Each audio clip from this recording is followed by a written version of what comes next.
மனமாற்றத்திற்கான வாழ்க்கை தத்துவ பொன்மொழிகள்.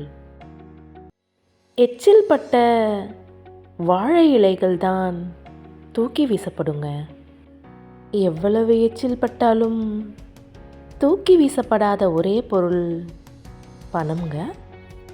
தனிமையை விரும்பும் ஒவ்வொருவரும் யாரையும் பிடிக்காமல் ஒதுங்கியவர் இல்லைங்க. பிடித்தவர்கள் செய்த துரோகத்தால் ஒதுங்கி நிற்பவர். எல்லோர் வாழ்விலும் நாம் மரத்தடி வேராக இருக்க முடியாதுங்க.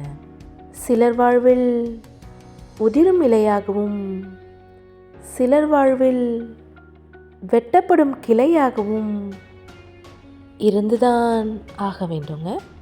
அதுதான் யதார்த்தம்.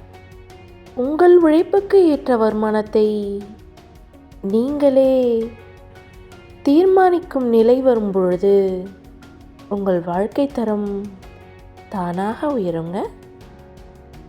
பழிவாங்கும் உணர்வை சுமக்காதீர்கள். அது பாடாய்படுத்தும், நிம்மதியை கெடுக்கும். பேசாமல் அதற்கு அவர்களை மன்னித்து விடுங்கள்.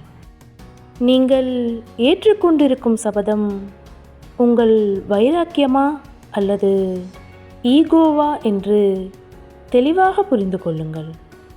இரண்டையும் போட்டு குழப்பிக்கொள்ளாதீர்கள். நீங்கள் பரிபூர்ணமான மனிதர் என்று நம்பிக்கொண்டிருக்கும் வரை அடுத்தவர்கள் செய்யும் சின்ன பிழைகள் கூட பெரும் குற்றமாகத்தான் தெரியுங்க. பல நேரங்களில் சந்தர்ப்பங்கள் தான் நம்முடைய எதிரிகள்ங்க. பாவம், மனிதர்கள் அதற்குள் சிக்கிக்கொள்கிறார்கள். மனிதர்களை மன்னித்து விடுங்கள். அந்த சந்தர்ப்பங்களை சரி செய்யுங்கள். அவர்கள்தான் உங்கள் உலகம் என்று நினைத்து கொண்டிருப்பதால் அவர்களும் அப்படியே நினைக்க வேண்டும் என்று எதிர்பார்க்காதீர்கள். நீங்கள்தான் ஏமாந்து போவீர்கள். ஒருவர் நல்ல நண்பர் என்பதே வாழ்க்கை துணைக்கான முக்கியமான தகுதி என்று ஆகிவிட முடியாதுங்க. ரிலேஷன்ஷிப்பில் அரைமனதாக முடிவெடுக்காதீர்கள். முழுமனதாக வாழ முடியாமல் போகலாங்க. உங்களை எல்லோரும் ஏற்றுக்கொள்ள வேண்டும் என்று நீங்கள் செய்யும் செயல்கள் அர்த்தமில்லாத போராட்டங்க. நிஜ உலகிற்கு வாருங்கள். கண்ணாடியில் இருக்கும் அழுக்கு நாம் உடை மாற்றுவதால் மாறப்போவதில்லைங்க. அதுபோல தாங்க மற்றவர்கள் நம்மை பார்க்கும் பார்வையும் இதுவரை நடந்ததை யோசிப்பதை விட இனி எப்படி நடக்க வேண்டும் என யோசிப்பவர்களே வாழ தெரிந்தவர்கள்ங்க. பிடித்ததை தொலைத்தால் கிடைத்ததை பிடித்து கொள்ளுங்கள். அது வாழ்க்கை தந்த இன்னொரு வாய்ப்பு என்பதை நினைவில் கொள்ளுங்கள்.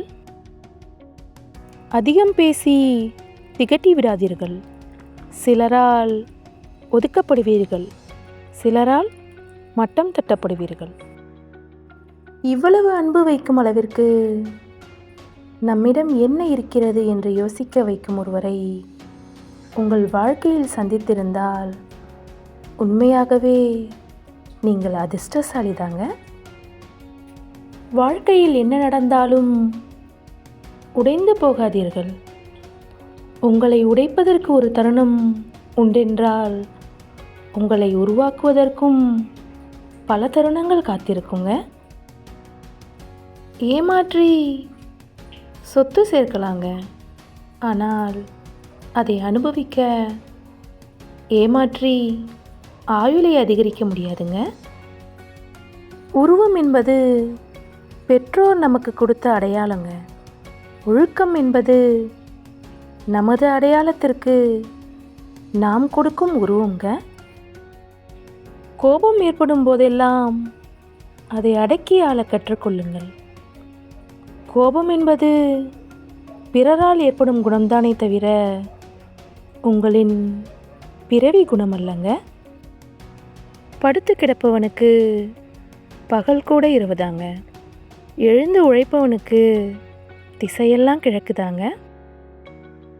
மற்றவர்களின் பார்வையில் என்னவாக இருக்கிறோம் என்பதெல்லாம் முக்கியமே இல்லைங்க. நம்மை பற்றி நாம் என்னவாக மதிப்பிடுகிறோம் என்பதில்தான் நம் பலமே அடங்கியிருக்கிறதுங்க. நன்றி.